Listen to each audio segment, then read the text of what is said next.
Welcome to the story of my life. At least I think it happened this way. Or maybe it was that other thing. Honestly, if I'm going to have a past, I prefer it to be multiple choice. But I digress. Enjoy Nightwing's full walkthrough of Batman Arkham Origins. Don't forget to like, comment, and subscribe, or else. Well, enjoy the show, and remember, I'll be watching. Hey, what's happening, gamers? Welcome back to Batman Arkham Origins. It's time for some more character lore with the Legends skin pack. Or rather, the Infinite Earth skin pack, which just released today. Anyway, I'll be using the Knight of the Round Table Batman, also known as the Dark Knight. And I'm going to continue playing the challenge maps for all of you guys because I have a fever, and the only prescription is still lots of medals, because as you know, that is the only way to unlock the Injustice Batman. And I'm going to be checking out the Cowardly campaign. But since we have a lot of ground to cover, I'm going to start talking about the Elseworlds Roundtable Batman, which should have been called the Camelot Batman, because this Batman never was a part of the Roundtable. But anyway, as you know, this took place during the Age of King Arthur, and it was only a 2-page book that released in 1998 as part of the Elseworlds storyline thing. Basically, if you're not familiar with Arthian lore, the whole story of the Batman thing takes place after the birth of Mordred, which of course is Arthur and Morgan, or Morgana's son, Morgana, or Morgan, whatever you want to say, Morgan Le Fay. She is the stepsister of Arthur. She gets him drunk or does something to seduce him, and they have a child together. When Arthur finds out, he basically tries to find his son because his son is evil and plans on putting him to the sword.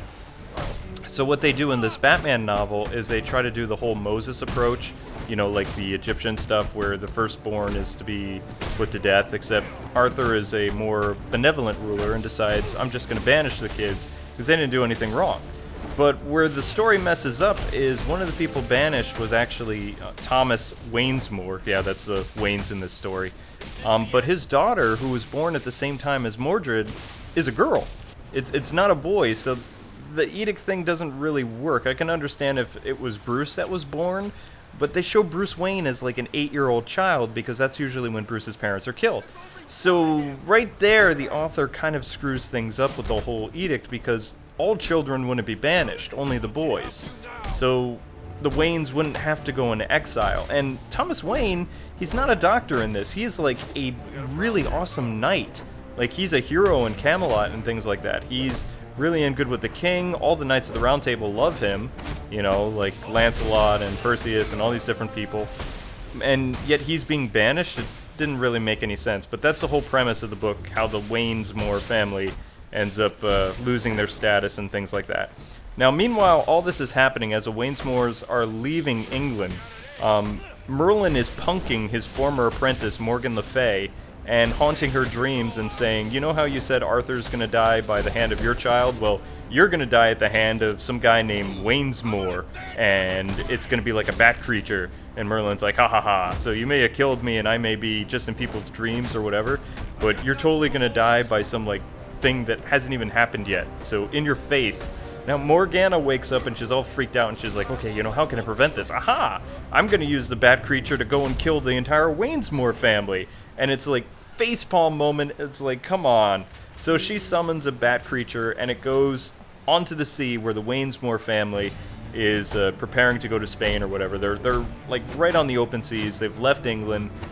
There's like a whole court of people there. It's not just Thomas and his wife. There's like a whole, he had like a kingdom basically.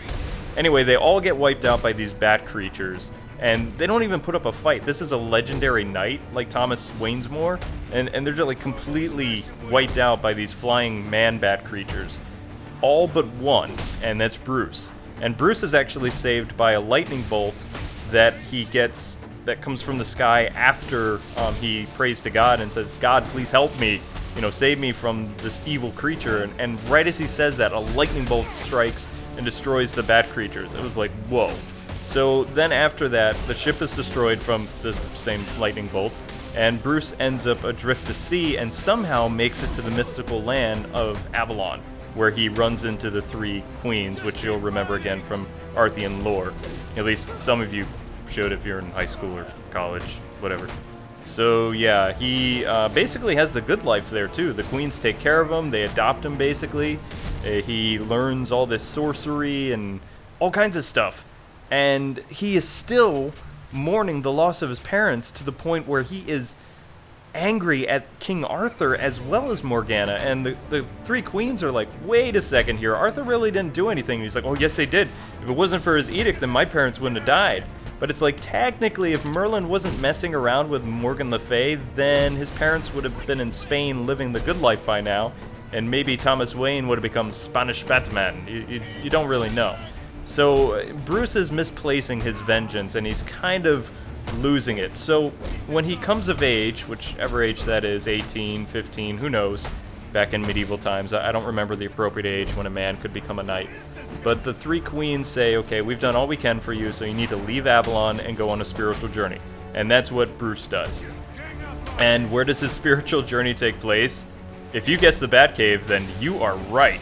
Bruce ends up in this dark cave, and one of the things I remember from the book is he's walking through the cave, and all of a sudden he says, the shadows come to life, and all these thousands of bats surround him, which may be something that they used in the Batman Begins movie where he's just standing there with all the bats, because that's the only other time in a comic book that I remember seeing quite like this, except the look on Bruce's face is horrified because the bat creatures killed his family and he has tons of nightmares all the time about these bat creatures, which is probably Morgan Le Fay messing with him, but they never really tell you. But anyway, after the bats come and go and Bruce is like kind of walking around like a coward trying to run out of the cave, a giant man bat comes to him and says, you know, do not fear, I am a good bat. And he's like, what is a good bat? Bats kill people. And he's like, no, you don't understand. I'm actually Merlin. Hello, I'm the sorcerer guy. And Bruce is like thinking he's tripping out, you know, he's like ready to fall on his sword or whatever. And Merlin is like, he says, you know what? He says, I like you, and I'm going to train you to be like the best knight there ever was. Why don't you become my apprentice? And Bruce is completely out of his mind at this point. And he's like, you know what, Talking Bat? I'm going to take you up on your offer. And he becomes the apprentice of Merlin. So for many, many years, he trains with Merlin. And Merlin is like, okay, we've done all this cool stuff together, but there's one important thing you have to know, Bruce. And Bruce is like, okay, what is that? He says, you can't reveal your identity. And Bruce is like, why? He says, dude, if they find out you're like Bruce Waynesmoore, then Morgan Le Fay and all these bad guys are going to try to kill you. And Batman's like, oh, you're right. So he says, okay, cool. Now that we have that out of the way, this is what we're going to do. I have this mythical armor that I got from the Lady of the Lake, and I've been holding on to it. I've reshaped it using dragon's blood and fire and all this stuff. It's a really powerful armor, and you are going to use the persona that frightens the crap out of you. So you're going to become a bat, and you will be the Dark Knight of Camelot. And Merlin says, I just have one request. He says, please save Camelot from Mordred. And Batman takes up the mantle. He looks really cool. That's the costume you're seeing right here, red eyes, you know, because it's like supposed to be a dragon's, you know, ruby eyes, whatever. I mean, this is a powerful armor that you really don't get to see in the game, but I love using it. But anyway, he puts on the armor, he becomes the Dark Knight, he uses the Batman voice, like, you know, and Merlin's like, okay, now, he says, your armor has some pretty cool abilities. Not only can you use it to summon bats and fly and do all this other stuff, you can also use any type of water around you to teleport yourself wherever you want to go. Wherever there's a body of water, you can teleport. He says, I'm also going to give you this mystical unicorn steed thing, and it's the more powerful than a horse, and you can control it with your thoughts and do all this stuff. And Batman's like, okay, cool, I like this deal so far. And he's like, also, here's your father's sword. And Batman's like, my father's sword, what kind of magic does it hold? And Merlin's like, it's just a sword, but maybe someday magic will be revealed to it. And Batman's like, I can't wait for that day, because I've heard legends about this sword. And Merlin again is like, it's a sword, dude. But anyway, Merlin then says, okay, I want you to go save Camelot, but if you can, spare Arthur. And that's when Batman loses it. He's like, the guy killed my family, he's just as evil as Morgana, blah, blah, blah, blah, blah. And Merlin's just like, kind of like facepalm, and he's like, okay, why don't you just save Camelot, we'll worry about the Arthur thing later. And Batman's like, alright, I'm off. and he flies through the waterfall, and then the next panel, which is like, you know, on a battlefield several miles away, Arthur's men are getting their butts kicked because the king is actually fighting the Crusades right now, which doesn't really make sense because that would have been the Lionheart doing that stuff. But anyway, that's what they have. So an aged King Arthur and the Knights of Camelot are over in Jerusalem, in the Holy Land, like doing the fighting, which doesn't make any sense. But that's how the game, or that's not how the game, that's how the story wants to go. But anyway, as they're being slaughtered by Mordred's forces, because you know Mordred is like this unholy being. He was forged, you know, through incest, and he's bad. He's just like pure evil. He's winning. He's wiping out Camelot, and all of a sudden, this dark figure leaps out of a waterfall out of nowhere, surrounded by millions of bats. And Mordred's forces, who are like orcs and humans, they're scared out of their mind of this guy because they think it's like hell itself has just opened up. And, you know, they're dropping their swords. Batman's slaying people left and right. He then gets off his horse, and the unicorn starts impaling people with its horn. I'm just thinking, holy crap, what is going on here? And the unicorn's like all black as midnight and things like that. But anyway, one thing I remember about the book, when Mordred and Batman clash, in the book it says their swords struck so fast and hit so hard, it was like thunder and lightning were just colliding. But in the duel, unfortunately, Mordred doesn't lose his life to Batman. It comes to a draw. Batman shatters his sword. Mordred begs for his life and runs away, and then basically says, "You've made an enemy this day." And Batman's like, "Blah blah blah. I kicked your butt. You know, I'm the agent of Merlin. You know what? You know." And yeah, Mordred leaves. But as he leaves, he goes and destroys a village, which I'll talk about in a few minutes. But while everybody's celebrating, the Camelot Knights are like, "Wow, this new King Arthur guy is awesome." And Batman's like, "Don't associate me with that punk." And they're like, "You need to fall on your sword because you messed, you know, you insulted the king." And Batman's like, "You know what? I don't care about your stupid king." And they're like, "Well, will you be a Knight of the Round Table anyway?" And he's like, "No, screw this. I'm not working with you guys." And the eldest knight is like, "You know, let's not get involved with politics. Let's have a celebration because you just saved the kingdom of Camelot." And Batman's like, before he can turn around, like the old knight, Batman's already gone. So that's one of the only elements from the Batman lore, is that when Batman turns around, he's gone. But he goes into the forest and he meets a young boy named Richard Grayson, who's the sole survivor of basically Mordred's tantrum after losing to Batman. He takes him on as a squire, and then the two head back to the Batcave. And the reason that Batman adopts this kid is because it's a very similar situation to what happened to him. He feels for him, and he's about the same age. So back at the Merlin Cave, Batman renames it the Batcave, and all the iconic stuff that is in the Batcave, like the Tyrannosaurus Rex and the Giant Penny, these are all like mystical, like Merlin symbol trophies, which it doesn't make any sense. I guess it's the artist's way of maybe adding some levity to this. Like you see like a Joker thing, and Joker hasn't even been in the story, you know? So they're in the cave hanging out, and Robin is messing with Batman and saying, you know, "You need to train me." And Batman's like, "Always watch your back," which is kind of foreshadowing for later.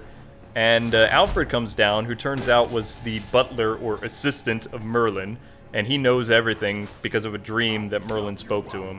And he's like, "Master Bruce, I'm going to be your assistant." Butler! So, you know, that's how that happens. And he knows everything. And Robin, he actually gives the name Robin to, because Alfred sees Richard Grayson as like the ADD poster child of medieval times, because Robin's like zipping back and forth between like different parts of the cave and using agility and things like that. So, you know, because he's hyper, he's like a Robin or something. That's the name that they came with. But Robin actually has an interesting thing with Alfred, because he's kind of ticked about the name that you know, he's been given. And he replies to Alfred, "My name is not Robin. That is no name for a future slayer of legends, old man." And Alfred's just like, "Whatever, you're like 8, and you have like a bowl cut, dude."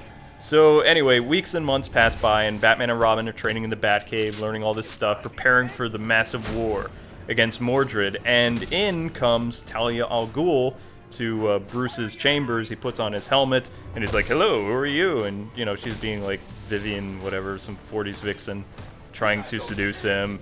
And basically what she came to tell him is, if you marry me, which all men want to marry me, I'm like, I'm Talia, you know. Nobody says no to me. and she says, I will actually willingly marry you and love you forever. And he's like, you know, that sounds like a really cool idea, but I think you have a hidden agenda, because you're the daughter of the King of the East, which at that time was like the ruler of the Islamic nations or something like that, and it would have been the Demon's Head, so Ra's al Ghul was the leader of the East armies, back during the time of Camelot, supposedly. So then Talia's like, you're right, I am the daughter of this person, but I come bearing a gift. If you, like, just leave us alone, we'll kill King Arthur for you, which we know that's something you want done because you can't stand the guy. And that's how they end book 1. And then book 2 starts with Batman, like, basically saying, you know what, I've chosen the path of bloodshed, and, you know, I would love to settle down with you, you're beautiful, whatever, but we can't be together, maybe in times of peace or something like that. But she's like, you know what, even though you burned me, I'm gonna give you my dagger, which symbolizes we're engaged. Bring this to my father, and we'll be together. So she gives him the dagger, and Robin says something snooty, and basically Talia marks him for death. Later, she actually goes back to Mordred's forces and betrays Batman and tells him, you know, we know how to get to Batman. He basically said no, so he's still trying to kill you. And the guy's like, oh crap. So they follow Robin back to the Batcave and have him and Alfred, like, fighting for their lives because Ubu, you know, Ubu, he found out who Alfred was or something, and they're in the marketplace, and Alfred and Robin are talking back and forth, and somehow, during this little conversation, Robin figures out that Bruce Waynesmoore is Batman, and Alfred's like, careful, that knowledge will get you killed. So then, a day or so later, we see Robin and Alfred fighting in the Batcave, and Batman, like, is awoken by Merlin, like, you need to go somewhere, like, right now, because something bad's happening. And Batman leaps through the, I guess, the bathtub of his room and suddenly appears in the Batcave. And everything seems to be going well, you know, the morale of his troops is getting better. But then Ubu grabs Robin, like, and just kills him by saying, I deliver a message from Ra's al Ghul. You know, those close to the bat will die. And so he kills, like, this 8-year-old kid, and Batman goes nuts at this point. He kills Ubu with, like, one swing of his sword, and then he orders Alfred to shut the Batcave, and he locks in, like, the remaining assassins and kills every single one of them, while Alfred is mourning over Robin's body, basically. Then he goes to Camelot afterwards and tells people, Ra's is coming, and, you know, we need to prepare for this. And they're like, well, if you have this instant teleportation thing, why don't you just go warn Arthur so we can gather our forces? By this point, Batman is either deranged or whatever, but for some reason the writers here decide, we're gonna have Batman go nuts here and, you know, still be messed with Arthur's situation. He yells at the Knights, and the Knights are almost ready to fight Batman, which, if they did, they would all be dead. But he's like, you know what? I'm not gonna warn Arthur, but, you know, I will warn you. And then he leaves, and somehow Alfred gives him a change of heart. He uses an instant teleportation thing, and Alfred is on the steed, and he says, you go warn Arthur, I'm gonna go take out Ra's. And that's basically what happened in that scenario, except instead of going to see Ra's, he goes to see his wife-to-be, shows the camp the dagger, and the dudes, the guards, I'll never forget this, they're like, lucky, because that means he gets to be with Talia. Talia's surprised to see him. And he's like, you know what? I want Arthur dead. I'm going to join you. Just tell me where your dad is. And she does, not realizing that he wants to go kill Ra's. So Ra's, meanwhile, is all happy because he got this special scepter thing from Morgan Le Fay that will grant him immortality and some of these other things. I'm going to keep talking for a while, guys, so we're going to do some free roam because, you know, I already mastered the challenge. There's more to talk about, believe it or not, in these 2 books, which I know is amazing because it's just so odd. But anyway, Ra's had Talia do a little favor for him, like, before Robin was killed. After she went and talked to Mordred, he was so excited about, like, all the information that she gave him that he was like, here, have this special scepter that's supposed to grant immortality, and it's the same thing as the Holy Grail, which is something that Ra's was after, because the Holy Grail would grant immortality. At least that's what some people believe. And, you know, which is odd because Ra's is supposed to represent the Islamic nations, so he wouldn't really be going after a Christian relic and claiming that to be the most powerful item. He would have gone for something else. So the fact that Morgan Le Fay gives him a scepter, that seems like more in the lines of what he would be going after. And this scepter has lots of abilities to do immortality, and one of those is to steal the souls of people around him.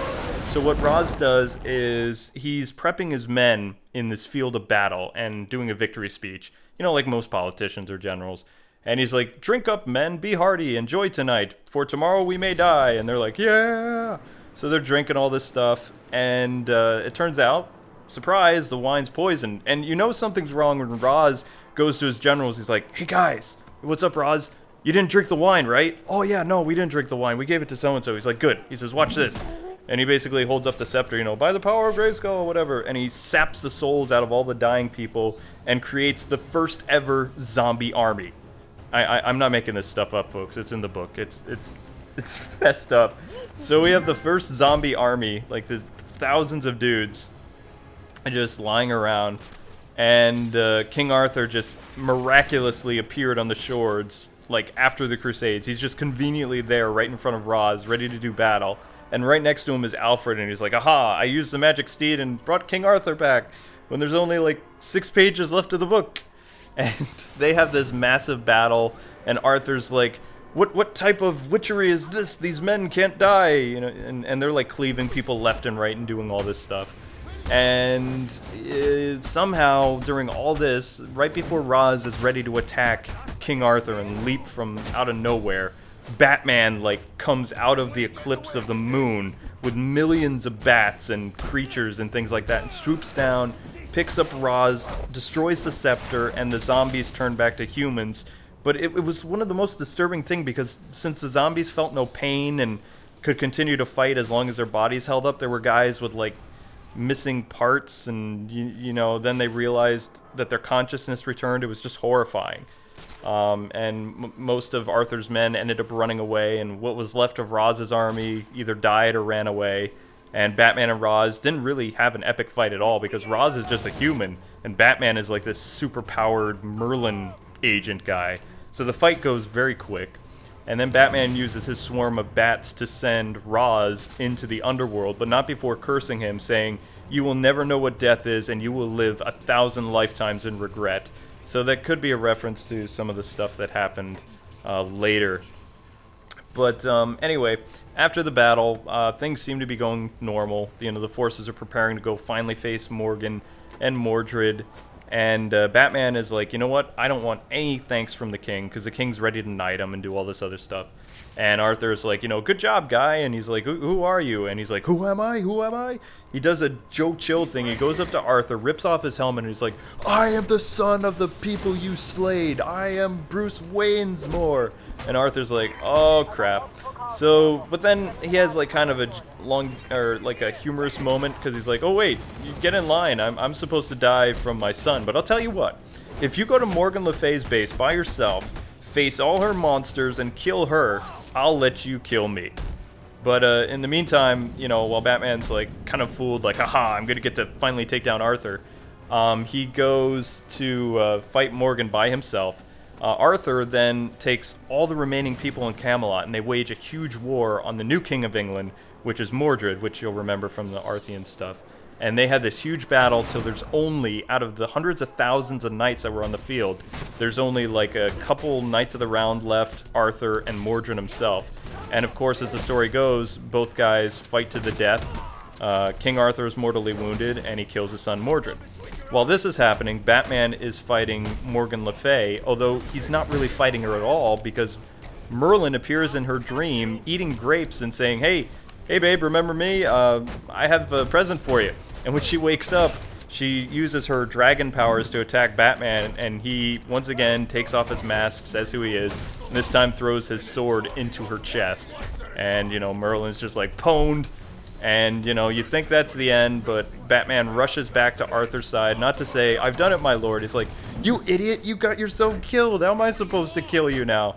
And Arthur's just kind of like, "Dude, haha, pwned you." And he's like, "Well, I guess we'll have to meet on the shores of Avalon to continue this battle." And he dies. So then Batman takes the sword, and he's talking to not Merlin and what's his name, Alfred, on the shores of Avalon, right where the Lady of the Lake is.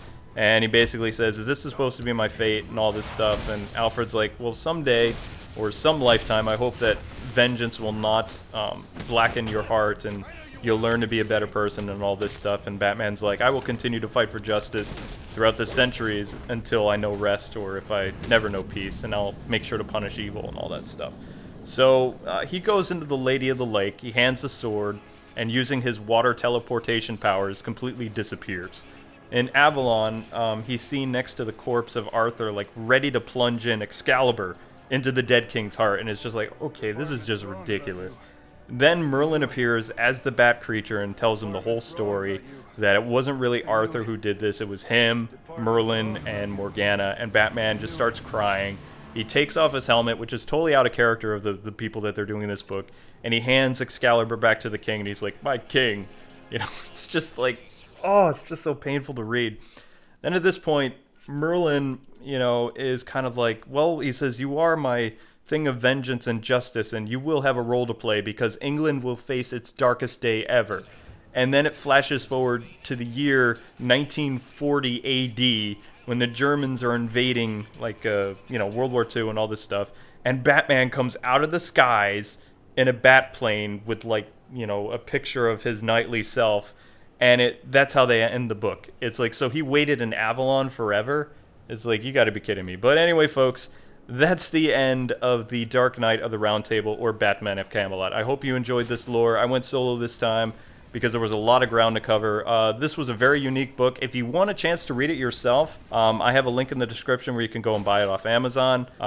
It's a paperback book, so it's kind of hard to find, but I hope you guys liked it. I'm going on vacation now. There will be some pre-recorded Batman videos that will appear, and don't forget to download the Infinite Earth Skin Pack, now available. Thanks so much for watching. Have a very happy Thanksgiving, and until we meet again, gamers, God bless and happy gaming. Don't forget to like, comment, and subscribe. Oops, that's it for this episode, kiddies. Join us tomorrow. Same bat time, same bat channel. Don't forget to like, comment, and subscribe. Be seeing you soon.